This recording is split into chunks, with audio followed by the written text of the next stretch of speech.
Ranjith sir வந்து தங்கலாம் நாங்கள் சேர்ந்து பண்ணிட்டு இருக்கிறோம். ரொம்ப ரொம்ப இன்டர்நேஷ்னல் சினிமாவை நோக்கி ஒரு ஃபிலிமா வந்திருக்கு. ஸோ ரொம்ப சந்தோஷம். ஃபர்ஸ்ட் டைம் அவர் கூட செய்கிறதே வந்து தங்கலான்ல செய்கிறது வந்து நான் ஒரு ரொம்ப வைப்ரண்ட்டாக பார்க்குறேன். அகெயின் ஸ்டுடியோ கிரீன் ரொம்ப வருஷம் கழிச்சு திருப்பி சேர்றோம். ஸ்டுடியோ கிரீன் எப்படி ரஞ்சித் சாருக்கு வந்து அட்டக்கத்தியில் அவர் லைஃப்பை ஸ்டுடியோ கிரீன் ஆரம்பித்து கொடுத்தாங்களோ, என்னோட ஆக்டிங் கரியர் வந்து டார்லிங்கில் தான் ஆரம்பிச்சது. ஸோ ஞானவேல் சாருக்கு நான் ரொம்ப நன்றி கடன் பட்டிருக்கேன். Thanks Gnanavel sir, நேயா ma'am, Dhananjayan sir இந்த மொத்த ப்ராஜெக்டை எடுத்து பண்ணியிருக்காங்க. ஸோ ரஞ்சித் சார் கூட திருப்பி நீலம்ல இன்னொரு படம் பண்ணுறேன். அதுவும் வந்து அவர் கூட ஃபர்ஸ்ட் படத்துலேருந்து நிறைய படங்கள் வேலை செஞ்ச டைரக்டர் மோசஸ்னு அவர் திருப்பி ஒரு டெபியூட்டன் டைரக்டருக்கு அவர் வாய்ப்பு கொடுத்துருக்காரு. And I was happy to work. So thanks Ranjith sir நீங்கள் வந்ததுக்கு.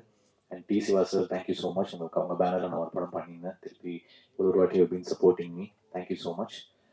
சக்தி சார், அவர் படம் பார்த்துட்டாரு 2 நாள் முன்னாடி. அதனால ரொம்ப பிரைட்டாக வந்து பேசினாரு.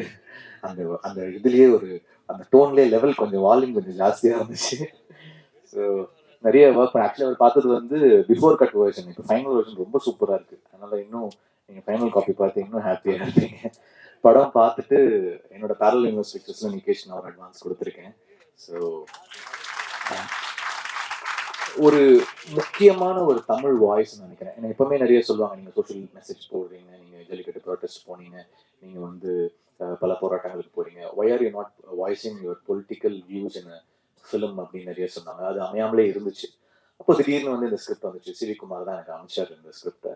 அப்போ வந்து நிகேஷ் வந்து கதை சொன்னார். ரொம்ப டேரிங்கான ஃபிலிமாக இருந்துச்சு. And it's real incident. அவருடைய சொந்தங்களுக்குள்ள நடந்த ஒரு கதை, அவருடைய வாழ்க்கையில அவருடைய ரிலேட்டிவ்ஸ் நடந்த ஒரு கதையை உண்மை சம்பவத்தை எடுத்து பண்ணியிருந்தாரு. So it's real incident. So I wanted to voice it out. ஏன்னா ஒரு முக்கியமான ஒரு தமிழ் வாய்ஸாக நான் நினைக்கிறேன் இந்த ஃபிலிம். அண்ட் அதை வந்து ரொம்ப அழகாக ஹேண்டில் பண்ணியிருக்காரு. ஒரு பொலிட்டிக்கல் ஃபிலிமை வந்து ரொம்ப அழகாக ஹேண்டில் பண்ணியிருக்காரு. அதோட எண்ட்லேருந்து எல்லாமே வந்து ரொம்ப மெச்சோர்டா, ஒரு இவ்வளோ சின்ன பையன் வந்து இவ்வளோ மெச்சோர்டான ஒரு ஃபிலிமை ஹேண்டில் பண்ணுவாருன்றது வந்து எல்லாருக்குமே ரொம்ப ஆச்சரியமா இருந்துச்சு. அதோடைய விஷுவல், அருணுடைய கேமரா ஒர்க் செகண்ட் ஃபிலிம் மாதிரி இல்லை. ரொம்ப ஒரு ஒரு ரொம்ப நல்லா இருந்துச்சு கேமரா ஒர்க்.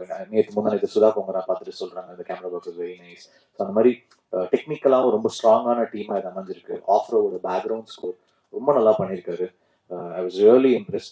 நான் வேற மாதிரி பண்ணியிருப்பேன். பட் அவர் வந்து அதை ஒரு யங்கா மாத்திட்டாரு. இந்த ஃபிலிமே வந்து ஒரு யங் வைப்ரண்ட் பவர்ஃபுல்லாக மாத்திட்டாரு. சித்துக்குமார், அந்த கேரளா சாங் வந்து சித்துக்குமார் கம்போஸ் பண்ணியிருந்தாரு. எனக்கு ரொம்ப பிடிச்சிருந்தது. ஸோ அதுக்கப்புறம் நான் சொன்னேன் அந்த சாங் கொஞ்சம் ட்ரெய்லர்ல வைங்க அப்படின்னு சொன்னேன். அதுக்கப்புறம் தான் நிகேஷ் வந்து ட்ரெய்லர்ல வச்சாரு. ஸோ எல்லாருமே ஒரு ஒரு ஃபிலிம் பார்த்தீங்கன்னா ஒரு எல்லாருமே ரொம்ப டீம் எஃபர்ட்டோட ஒரு நம்பிக்கையோட வேலை செஞ்சாங்கன்னா அந்த ஃபிலிம் வந்து ரொம்ப நல்லா வரும் நான் நம்புறேன். நிறைய படங்கள் வரும், பட் சில படங்கள் வந்து ரொம்ப எல்லாருமே 100% கொடுத்துருப்பாங்க. அந்த மாதிரி every one has given their best for this film. அந்த அளவுக்கு ரொம்ப ஹார்ட் ஒர்க் போட்டு வேலை செஞ்சிருக்கிறாங்க. ஆல் மை ஆக்டர்ஸ் எல்லாருமே. எங்க மமிதா வந்து ரொம்ப நல்லா பெர்ஃபார்ம் பண்ணியிருந்தாங்க. ரொம்ப அழகா வந்து பெர்ஃபார்ம் பண்ணியிருந்தாங்க. And very sweet on set. ரொம்ப டைரக்டருக்கு வந்து எல்லாருக்குமே வந்து எந்த ஒரு ட்ரபிளும் கொடுக்காம அவ்வளோ ஸ்வீட்டாக வந்து பெர்ஃபார்ம் பண்ணுவாங்க. She'll be on time. நல்ல ஒரு ஆர்டிஸ்ட். டெஃபினட்டாக அவங்களுக்கு ஒரு நல்ல ஃபியூச்சர் இருக்கு அவங்களுக்கு. அப்புறம் ஆதித்யா ஆதித்யா வந்து ரொம்ப நல்லா பெர்ஃபார்ம் பண்ணியிருக்காரு. இந்த படத்துடைய முக்கியமான ஒரு பாயிண்ட் வந்து ஆதித்யாவை நோக்கி தான் இருக்கும் இந்த ஃபிலிம். அது வந்து கன்வின்சிங்கா பண்ணலன்னா இந்த ஃபிலிம் ஒர்க் ஆயிருக்காது. அது அவ்வளோ கன்வின்சிங்கா பண்ணியிருந்தாரு. அதனாலதான் இந்த ஃபிலிம் வந்து ஐ ஃபெல்ட் ஹேஸ் ஒர்க் அப்படின்னு நினைக்கிறேன். நீங்க படம் பார்க்கும்போது உங்களுக்கு ஃபீல் ஆகும். ரொம்ப நல்லா பெர்ஃபார்ம் பண்ணியிருக்காரு. ஆண்டனி அண்ணன் அவர் வந்து பல கதைகள் சொன்னாரு. ரொம்ப இன்ட்ரெஸ்டிங்கா பேசினாரு. ஆனா அவருக்கு ஒரு சொல்லாத ஒரு லவ் ஸ்டோரி ஒன்று இருக்குது. அந்த லவ் ஸ்டோரி கேட்டு நாங்களாம் மிரண்டோம். கிங்ஸ்டன்ல வந்து போட்ல இருப்போம், ஷூட் பண்ணிட்டு இருப்போம். அப்போ வந்து என்ன பண்ணணும்னு தெரியாது. அப்போ வந்து ராஜேஷ் ஒரு ட்ரெயின் இருக்கிற அவர் லவ் ஸ்டோரி சொல்லியிருந்தாரு. அண்ணனுடைய அந்த லவ் கதையை கேட்கும்போது நாங்களாம் வந்து வியப்படைஞ்சு மிரண்டுட்டோம். அது வந்து நீங்க கேட்டீங்கன்னா தெரியும். நீங்க அப்புறமா தனியா வந்து கேளுங்க. நாங்க வந்து இன்னும் அந்த ஷாக்ல இருந்து வெளில வரல. நாங்க அவ்வளவு பெரிய ஷாக்கிங்கா இருந்துச்சு. அப்புறம் ஆதிரா மேம், அவங்க கூட வந்து நான் சரண் தலைமை நடிச்சிருந்தேன். Very nice performer. And Venky அந்த உள்ளே ஒளிஞ்சிட்டு இருந்தாங்க. அவன் எங்க வெங்கின்னு எல்லாம் தேடி இருந்தோம். அப்படியே அவன் பேர் சொன்னோடனே உள்ள இருந்து வரான். அங்க ஃபுல்லா ட்ரெஸ்ஸிங் பண்ணியிருந்தானா இல்ல ப்ரிப்பேர் பண்ணியிருந்தானா தெரியல. நல்லா பேசுறான். என்கிட்ட வந்து பேசினேன்னா என்கிட்ட எல்லாம் பேச மாட்டான். எப்ப பார்த்தாலும் பொண்ணு கூட தான் பேசிட்டு இருப்பான் ஸ்பாட்ல.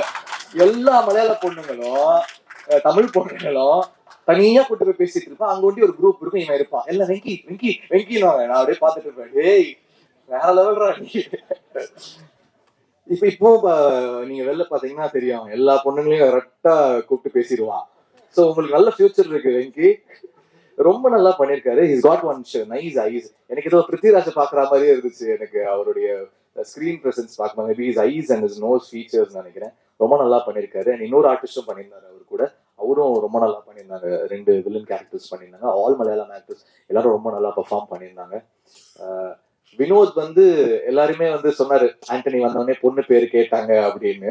அவர் வந்து வினோத் எப்படின்னா 8 மணிக்கு மேல வினோத் வந்து வேற மாதிரி. போன் வரும், எடுக்கலாமா வேணாமா, இவன் வேற விவகாரம் பிடிச்சவனாச்சு, 1/2 மணி நேரம் பேசுவானே, எடுத்தா வைக்க மாட்டானே போன. அதுக்கப்புறம் நான் வந்து ஒரு நாள் வந்து அந்த ஃபைட் எடுத்தீங்கன்னா நான் அவங்க கிட்ட சொல்லிருந்தேன். வினோத்னாங்க. வினோதா உங்களுக்கு தெரியுமா அப்படின்னு. ஆமா நம்ம பையன் தான். அப்படியா, நைட் எப்படி பேசுவீங்களா அவரோட? ஐயோ அண்ணா அவங்க ஒரு மாதிரி நான் நைட் ஆனா வேற மாதிரி நான் அப்படின்னாரு. 1/2 மணி நேரம் இல்ல 1 மணி நேரம் இல்ல, பயங்கரமா பேசுவான். நைட் வந்து அவர் போனை தான் யாரும் எடுத்துடாதீங்க. நான் வந்து 8 o'clock மேல அவனை சைலண்ட்ல போட்டுருவேன்னு நினைக்கிறேன். வெரி நைஸ் பா, நைஸ். ஸோ கூட ஒர்க் பண்ண all the technicians, everyone, art director, the cameraman, the co composers Afro and Sidhu, the lyric writers எல்லாருக்குமே thanks Dhananthan sir, thanks Neha ma'am, thanks Gnanavel sir. கண்டிப்பா ஞானவேல் சாருக்கு வந்து இந்த படம், இந்த இயர் வந்து ரொம்ப முக்கியமான இயர். நான் வந்து அவர் கூட பண்ண எல்லா படங்களும் சென்டிமெண்டா ஹிட்.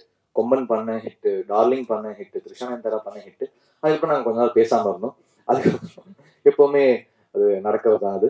அதுக்கப்புறம் ரொம்ப நாள் கழிச்சு திருப்பி வேலை செய்யலாம் அப்படின்றது வந்து தங்கலான்லையும் ரெபல்லையும் ஆரம்பிச்சிருக்கு. ஸோ இந்த இயர் நான் வந்து ஒரு பெரிய ஹிட் ஸ்ட்ரிக் நான் பார்க்குறேன் ஞானவேல் சாருடைய பேனர்ல. ஸோ பயங்கரமா இருக்கும். ஸோ பெஸ்ட் விஷஸ், உங்க எல்லாரோட சப்போர்ட்டும் வேணும். இது வெறும் it's not a normal cinema, it's very powerful voice. So I hope உங்க எல்லாருக்கும் பிடிக்கும் நான் நம்புறேன். தேங்க்யூ.